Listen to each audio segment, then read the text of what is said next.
The man who tolerates everything will usually become the most disrespected man in the relationship.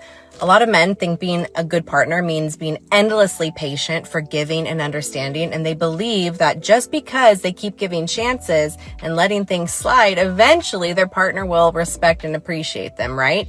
No, that's not how respect works. Respect is built on boundaries, and boundaries only matter when they're actually enforced. If somebody can raise their voice at you, dismiss you, ignore you, and cross the same line again and again and again without consequences, what message are you sending your partner? You're teaching them that that behavior is acceptable. What gets tolerated gets repeated, and over time, the dynamic starts to shift. Instead of seeing you as strong and grounded, they begin to see you as somebody who will just keep accepting anything just to keep the peace. And when somebody believes that there are no consequences for disrespect, guess what? The respect slowly starts to disappear. This is where many men get confused. They think being calm, patient, and understanding means tolerating everything. But I'm sorry, it doesn't. Being a good man does not mean allowing yourself to be walked all over like a doormat. Healthy relationships require accountability on both sides. Sometimes the most respectful thing you can do for yourself and for the relationship is calmly say, you know what? That behavior is not acceptable, because when a man tolerates everything, he slowly teaches people how little that they need to respect him. And that is not okay. But when a man has clear standards and boundaries, he teaches people how to treat him, and they do it. And the truth is, people respect the man who respects himself. Simple. And despite what these modern women say, a lot of men didn't really quit dating because they hate women or they're bitter towards women. They really quit dating because peace is becoming more valuable than going out with these modern women and having to endure. Is what I would say, having to endure foolishness for a whole entire night. The alpha widow is the guy who made the most alpha impression upon that woman of all the lovers, all the people she's been intimate with for all of her life. You're the most alpha she's ever been with. She's going to be alpha widowed for anybody that comes after you. She's going to be pining for that guy for the rest of her life. This meme is funny. How she looks when you tell her to block the guy who quote unquote raped her, because it's true. That's why her quote unquote rapist is the alpha she is widowed from. It's an unflattering truth about female nature. Rollo Tomassi sells to men something called the alpha widow. The idea is that once a woman sleeps with a dominant enough man or an alpha, she's ruined forever. She'll always think about that one guy, always secretly craving him, never able to fully desire you. It's one of his most popular ideas, but it's complete garbage. Here's why. Rollo uses pseudoscience based on evolutionary psychology to trick his audience. The real Evo Psych finding that he's borrowing from is called the Coolidge effect, which is the renewed interest in novel partners. However, it's mostly observed in men. Dietrich Klussman studied couples and found something that kills the alpha widow myth. A woman's desire correlates with the emotional closeness of her current relationship. When the connection is strong, the desire holds. When it fades, desire fades with it. There is no biological mechanism where a high status ex damages her ability to bond with you now. It doesn't exist. He had to invent it to create more insecurity to sell his. He sells this idea because it hands an insecure man an excuse. It's easier to believe some past alpha ruined her than to do the actual work of building a connection. Your partner's desire is not held hostage by someone in her past. It's built by how you show up now.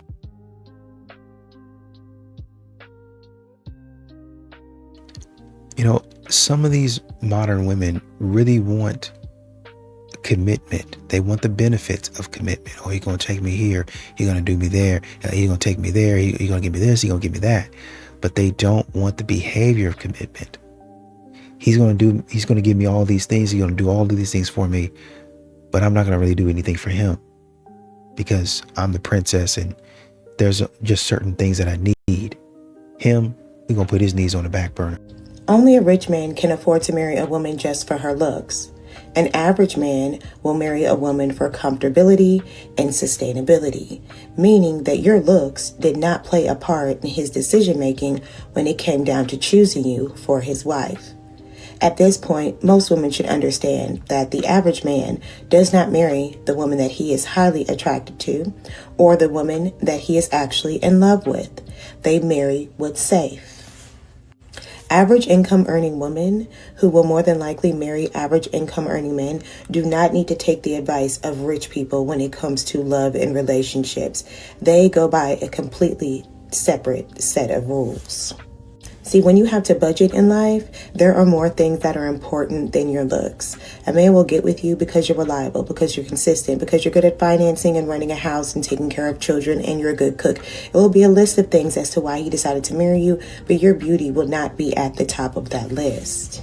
So what I'm saying to my young ladies is don't invest a whole lot of money in your looks when you know that you are going to go out here and just marry an average man. It's a waste of an investment. Put that money into something else. Y'all go out here and get all of this surgery done to yourselves just to marry a man who makes $75,000 a year. Not saying that's not a good income, but there are other things that are way more important when you have to budget a lifestyle.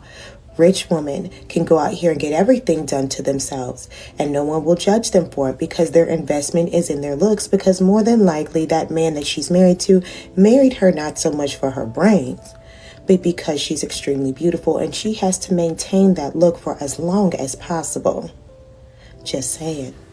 And even though the world tries to shame men, men are not wrong for asking what they receive in return. That's a natural question. That's a fair question. Too many times modern women get upset with that. They think that they've already proven their value by just showing up. But that's not really how things work. You need to be doing something. You need to be reciprocating. You need to be, and proud of it, bringing something to the relationship other than, I just sit here and look pretty. A friend of mine said, the sooner men realize, understand, and accept the fact that women don't make sense and they're not supposed to make sense, 99% of their problems with women will just vanish. I find it odd how women want to be taken seriously, but simultaneously they infantilize themselves all the time. Like, they want you to see them. First of all, me preface this by saying I absolutely see women as my equals. That's what I'm saying, right? But I'm saying they want to be taken seriously, but they constantly degrade their own intelligence, right? Like, they said they should be treated equal and it's 2025 and this, that, and the third. But then they'll say something like, oh, I'm just a girl. What does that mean? Like, every time they say, oh, I'm such a girl, it's something about them making a joke about how incompetent they are. But why do you associate being a woman with being incompetent? Like, you're degrading yourself. So why are you doing that? Like, what do you mean that once you realize that a woman is a woman and they're not supposed to make sense, so you're just saying that there's no rationale in a woman's mind? Like, you're saying that women are not capable of reason, right? And why would you say that about yourself? To escape accountability for the time being? But all you're doing is putting down women's ability to be taken seriously at all. 'Cause let's say all men adopted the mindset of, once you realize that a woman's not supposed to make sense, all your problems will disappear. That means no man will ever take a woman serious in any regard because she doesn't make sense. She's not capable of rationale. She's not capable of being rational. And a lot of men, modern women talk about, there was no spark. There was no there was no butterflies, right? Men are looking kind of for that same thing. They're saying, man, we just hit it off the bat. Man, we vibe, we were talking and this and that. But now a lot of men are stepping back and saying, well, yeah, we were able to get along and we were able to talk about some things, but that doesn't necessarily mean we're compatible.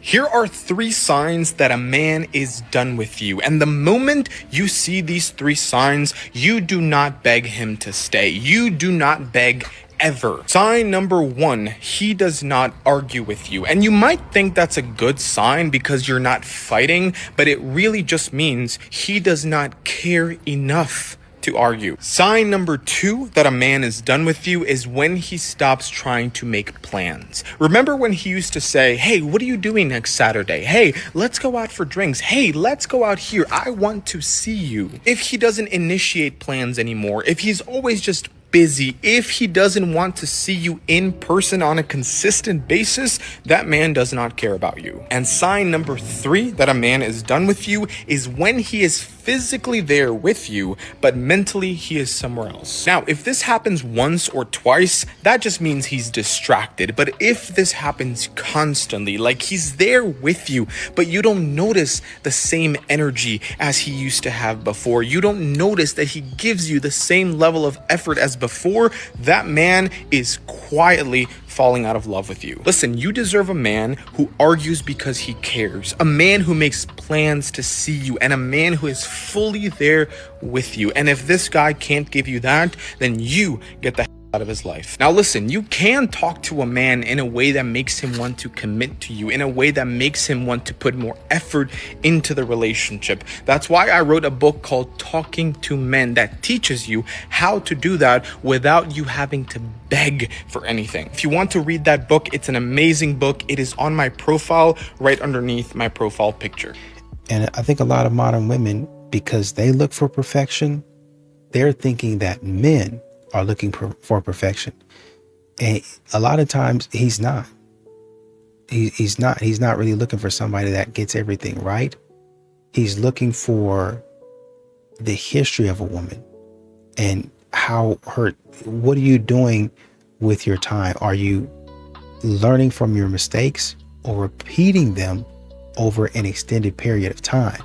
Because if you're repeating them over an extended period of time, I'm not 100% sure that I can trust you. Just can't take these hoes anywhere.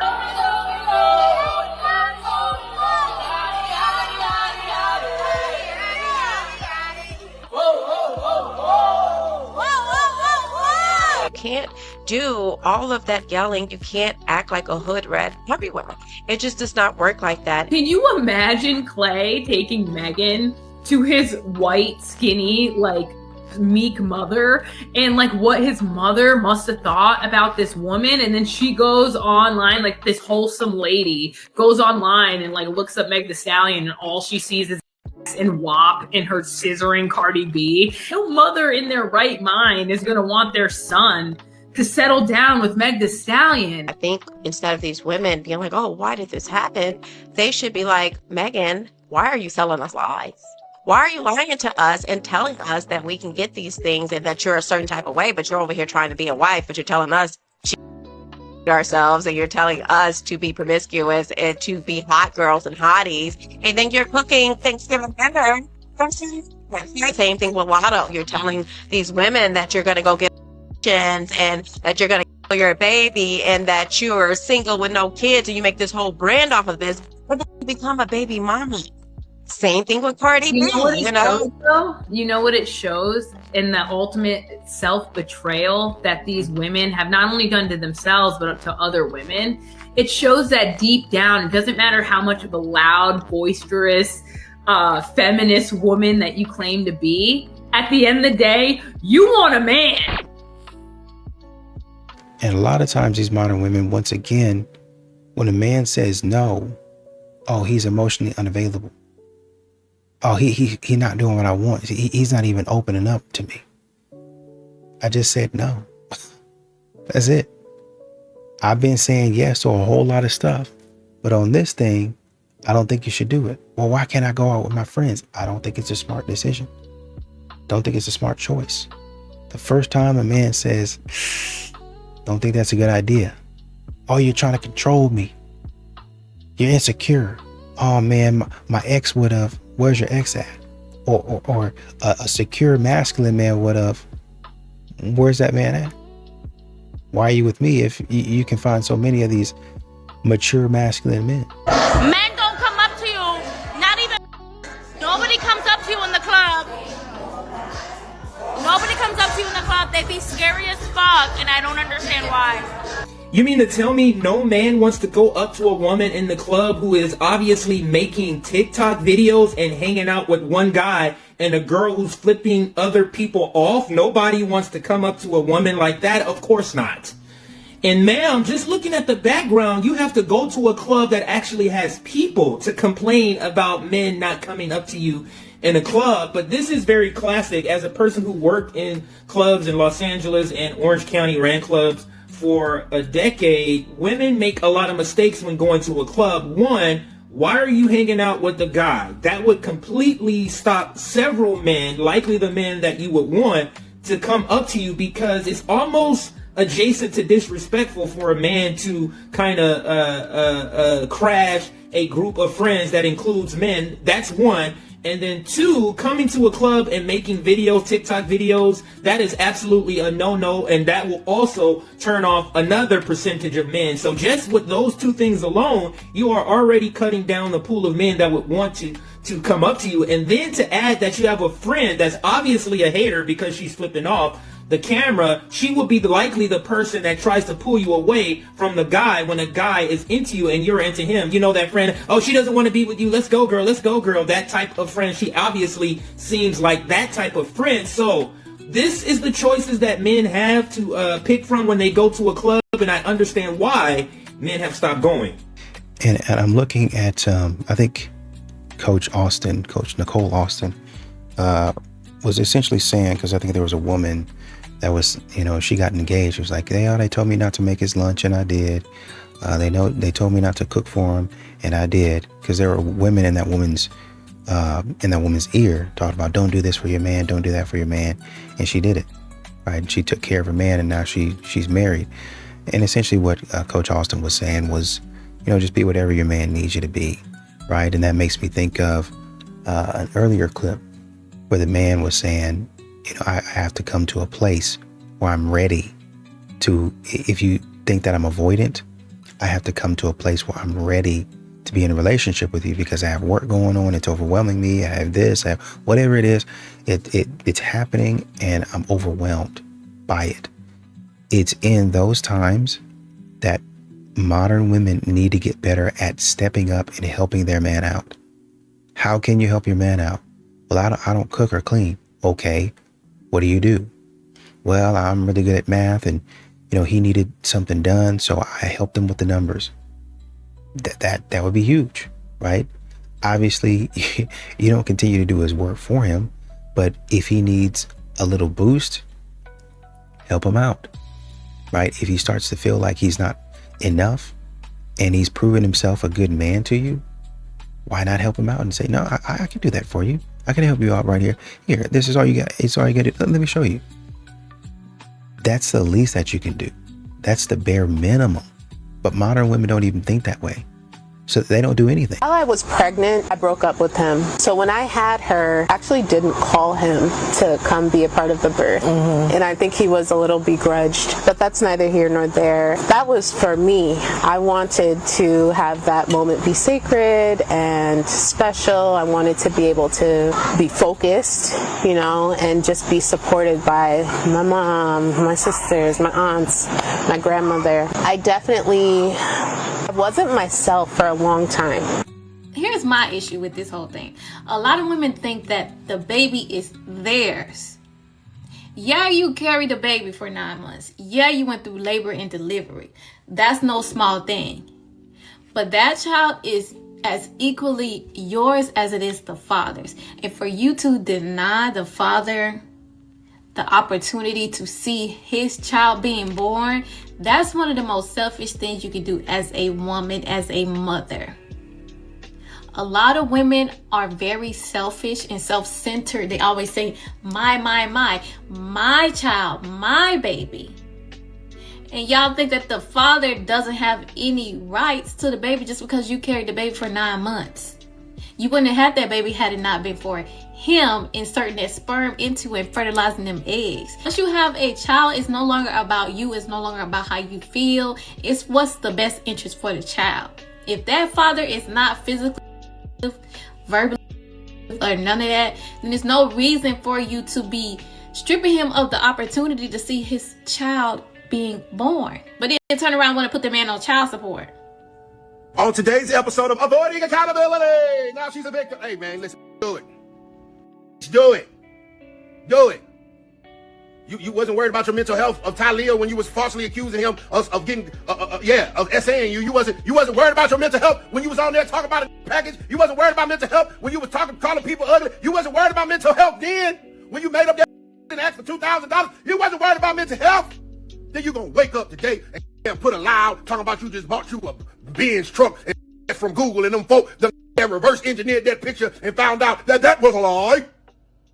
Gonna sit there and say that boy SA'd you and found out that was a lie. Man, why they be making these bitches at, man? This shit don't make no sense. Now these motherfuckers, anytime a woman, you know what? I ain't gonna say, nope. This ain't all women. This